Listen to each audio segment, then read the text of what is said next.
Assalamualaikum warahmatullahi wabarakatuh. Perkenalkan, nama saya Tegar Aditya Wibowo dari kelas 1B Teknologi Informasi Politeknik Negeri Madiun. Di video ini saya akan menjelaskan apa sih cloud computing itu. Baiklah, langsung saja ke slide selanjutnya. Ada beberapa hal yang perlu diperhatikan. Yang pertama yaitu pengertian dari cloud computing itu sendiri. Yang kedua, contoh manfaat cloud computing. Yang ketiga, jenis-jenis cloud computing. Dan yang keempat, penerapan teknologi cloud computing di berbagai bidang. Untuk yang pertama, pengertian dari cloud computing. Cloud computing merupakan istilah dari cloud yang dapat diartikan sebagai internet dan computing diartikan sebagai komputer. Jadi definisi dari cloud computing adalah sebuah proses pengolahan daya komputasi melalui jaringan internet yang memiliki fungsi agar dapat menjalankan program melalui komputer yang telah terkoneksi satu sama lain pada waktu yang sama. Jadi, dengan cloud computing, eh, Anda semuanya bisa melakukan pekerjaan layaknya menggunakan komputer seperti menyimpan, mengakses, dan mengolah data dengan mudah. Bedanya pada cloud computing, perangkat komputasinya adalah server yang bisa Anda akses di mana saja selama ada jaringan internet. Untuk yang kedua, contoh pemanfaatan cloud computing. Contoh manfaat cloud computing yang pertama, keamanan datanya yang terjamin. Dan yang kedua, media penyimpanan terpusat pada server. Untuk ketiga, lebih mudah dan tahan lama. Untuk yang ketiga, jenis-jenis cloud computing.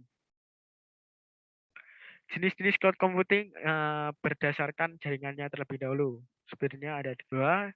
Yang pertama jaringan, yang ketiga adalah berdasarkan layanannya. Yang saya bahas yang pertama berdasarkan jaringannya adalah yang pertama layanan hybrid. Layanan hybrid ini merupakan tipe layanan dari berbagai gabungan juga cloud lain, baik publik, privat, maupun tipe komunitas. Meskipun ia mampu berdiri sendiri, ia tetap bisa digabungkan dengan aplikasi antar cloud lain apabila memang dibutuhkan. Yang kedua, layanan komunitas. Layanan komunitas merupakan tipe layanan cloud computing yang bisa diakses secara bersamaan oleh beberapa organisasi atau perusahaan. Tentunya ia tetap memiliki tingkat kepentingan yang sama dan keamanan yang setara. Dengan menggunakan layanan komunitas, data yang tersimpan tetap aman walaupun akses dilakukan secara bersamaan. Untuk yang ketiga, yaitu layanan private. Layanan private merupakan layanan cloud khusus digunakan untuk satu organisasi atau perusahaan tertentu, sehingga akan tidak bisa diakses oleh pengguna yang lain. Ia tidak bisa diakses oleh sembarangan orang, serta tidak terbuka sebagaimana layanan cloud untuk publik. Untuk yang keempat, layanan publik. Tipe layanan cloud computing terakhir ini adalah yang merupakan layanan penyimpanan yang bisa diakses secara umum. Pelanggan, karyawan yang bekerja di perusahaan tersebut, maupun petinggi dan pemilik perusahaannya bisa mengakses layanan yang tersedia dalam penyimpanannya. Untuk jenis cloud computing berdasarkan layanannya, yang pertama Software as a Service atau SaaS melibatkan suatu lisensi aplikasi perangkat lunak kepada penggunanya. Lisensi ini biasanya diberikan melalui metode pay as you go atau on demand. Tipe seperti ini bisa ditemukan di Microsoft Office 365. Untuk yang kedua, Infrastructure as a Service. EIS. EIS melibatkan metode untuk mengirimkan suatu file dari sistem operasi ke server dan penyimpanan melalui konektivitas berbasis IP sebagai bagian dari layanan on demand. Klien jadi tidak perlu membeli perangkat lunak atau server. Contoh populer dari tipe ini adalah Public Cloud dari Indonesia Cloud dan Microsoft Azure. Untuk yang ketiga, Platform as a Service atau PaaS. Disebut-sebut sebagai paling kompleks, PaaS hampir mirip dengan SaaS, tapi berbeda paling besarnya adalah alih-alih pengirim suatu perangkat lunak via online. PaaS sebenarnya adalah platform untuk membuat perangkat lunak yang dikirimkan melalui internet. Contoh dari PaaS seperti Salesforce.com dan Heroku. Untuk yang keempat, penerapan teknologi cloud computing di berbagai bidang.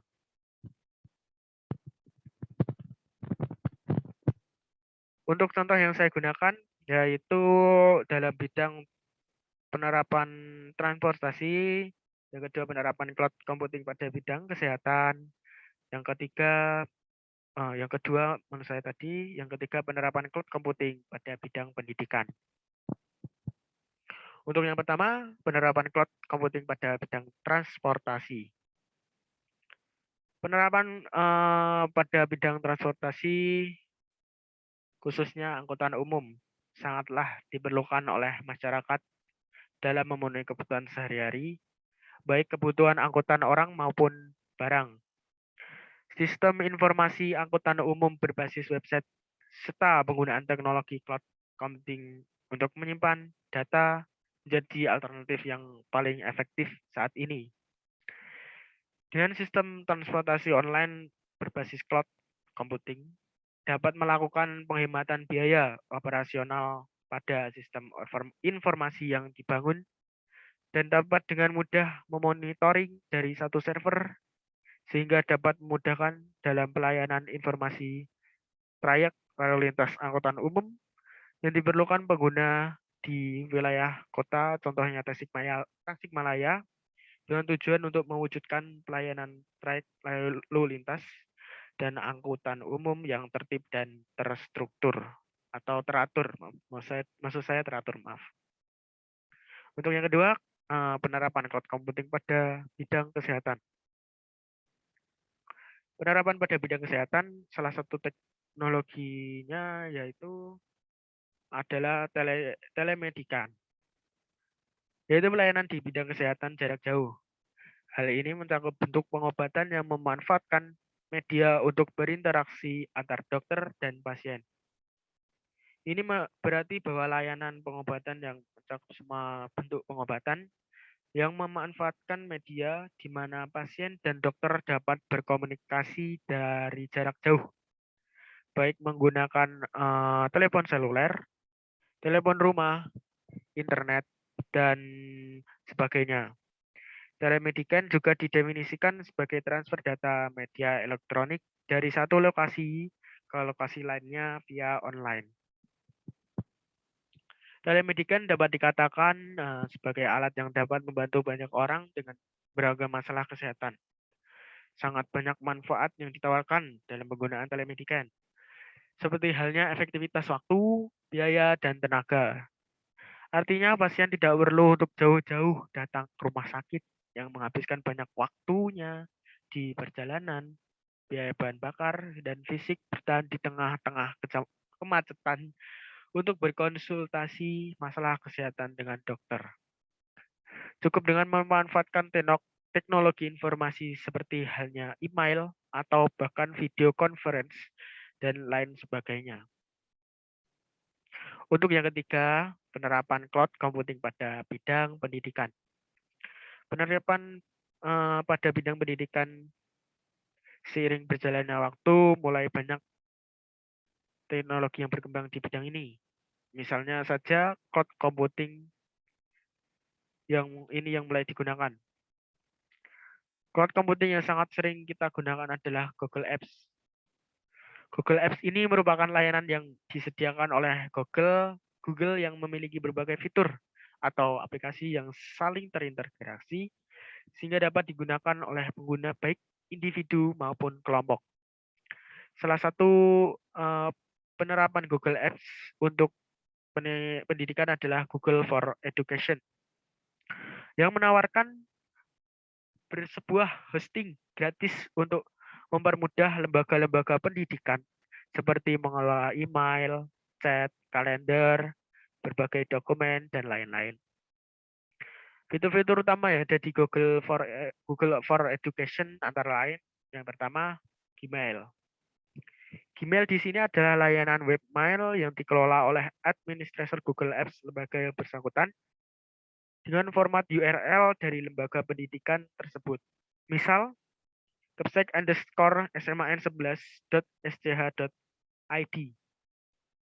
Untuk fitur utama yang kedua yaitu Google Calendar. Dengan layanan ini, administrator, guru, dan siswa dapat mengatur jadwal mereka masing-masing. Misalnya, membuat kalender akademik yang kemudian ditampilkan dalam website. Untuk yang ketiga, yaitu Google Talk. Google Talk ini, administrator, guru, dan siswa dapat berbincang secara online dan bahkan mengirim pesan. Untuk yang keempat, Google Docs. Google Docs ini adalah fitur yang dapat digunakan untuk berbagai dokumen, spreadsheet, dan presentasi kepada seluruh sivitas sekolah. Untuk yang kelima, Google Sheets. Pada fitur ini bekerja sama untuk memelihara dokumen, isi web, dan informasi lainnya yang ada di website. Untuk yang keenam, Google Video for Education. Dan fitur ini menjadi solusi hosting dan berbagai video memungkinkan sekolah dan organisasi lainnya untuk menggunakan video ini sebagai media efektif dalam berkomunikasi. Baiklah, itu saja yang bisa saya sampaikan. Semoga dapat bermanfaat dan menambah wawasan kita semua. Saya mohon maaf apabila ada perkataan yang kurang mengenakan atau salah-salah kata yang saya perbuat. Mungkin saya akhiri saja videonya di sini. Wassalamualaikum warahmatullahi wabarakatuh. Terima kasih.